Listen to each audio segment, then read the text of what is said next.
Pertandingan Piala Asia U23 antara Timnas Indonesia melawan tuan rumah Qatar tadi malam tidak terlepas dari keputusan wasit yang sangat kontroversial. Akibat keputusan tersebut membuat tuan rumah Qatar sangat diuntungkan sehingga Qatar bisa memenangkan pertandingan dengan skor 2-0. Wasit asal Tajikistan Nasrullah Kabirov yang memimpin pertandingan ini tampak menjadi aktor kemenangan dari Timnas Qatar. Pada gol pertama pada menit ke-43, wasit Nasrullah melakukan pengamatan lewat VAR. Hasilnya Rizky Ridho dianggap melanggar Mehdi Salim di dalam kotak penalti. Wasit beranggapan Rizky Ridho melakukan gerakan tangan. Namun yang menjadi aneh, angle kamera VAR hanya disorot dari depan. Seharusnya VAR juga mengambil angle dari belakang guna melihat apakah gerakan tangan dari Rizky Ridho ini benar-benar mengenai pemain Qatar atau tidak. Akibat keputusan VAR ini, Rizky Ridho mendapatkan kartu kuning dan Qatar mendapatkan hadiah penalti. Kemudian keputusan kontroversial yang lain adalah pada saat awal babak kedua baru dimulai. Ivar Yener mendapatkan kartu kuning kedua karena dianggap melanggar Saif Elden Hussein. Padahal dalam tayangan ulang tidak ada pelanggaran yang masuk kategori berbahaya. Akibat keputusan ini, Timnas Indonesia harus bermain dengan 10 orang. Qatar akhirnya bisa menggandakan keunggulan menjadi 2-0 pada menit ke-54 lewat eksekusi tendangan bebas Al-Rawi dari luar kotak penalti. Ketertinggalan 2 gol ini dan bermain dengan 10 orang pemain sebenarnya tidak menyurutkan permainan Timnas Indonesia. Timnas Indonesia masih mampu bermain baik dengan serangkaian serangan yang terorganisir. Namun rapatnya barisan belakang Qatar membuat usaha Timnas Indonesia menjadi belum maksimal.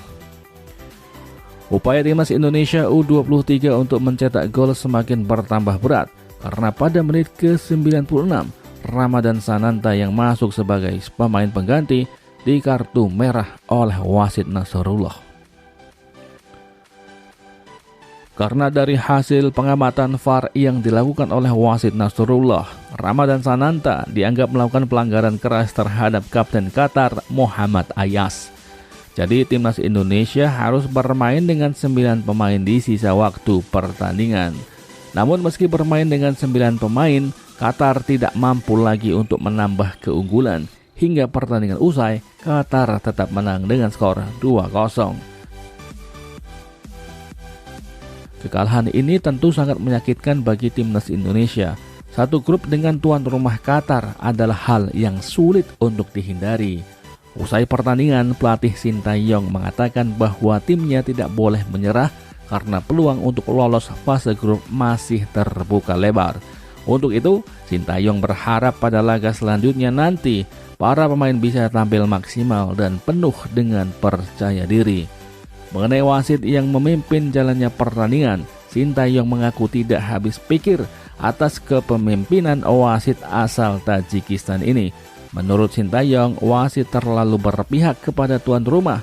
Kartu kuning kedua untuk Ivar Yener sangat tidak layak dikeluarkan karena sang pemain menurut Sintayong sama sekali tidak terlibat kontak fisik dengan pemain Qatar. Sintayong pun secara tidak langsung menilai pertandingan tersebut memang sudah sejak awal ditunjukkan untuk memberikan kemenangan kepada Timnas Qatar. Para pemain sudah berusaha melakukan yang terbaik, tetapi banyak keputusan wasit di sepanjang pertandingan seperti sebuah keputusan komedi. Mereka memang tim tuan rumah, namun itu sangat berlebihan. Semua menyaksikannya dari televisi, pelatih juga punya mata untuk melihat pertandingan. Semua bisa menilai keputusan wasit. Pada pertandingan selanjutnya, Timnas Indonesia akan berhadapan dengan Australia di hari Kamis nanti. Semoga Timnas Indonesia U23 bisa memenangkan pertandingan.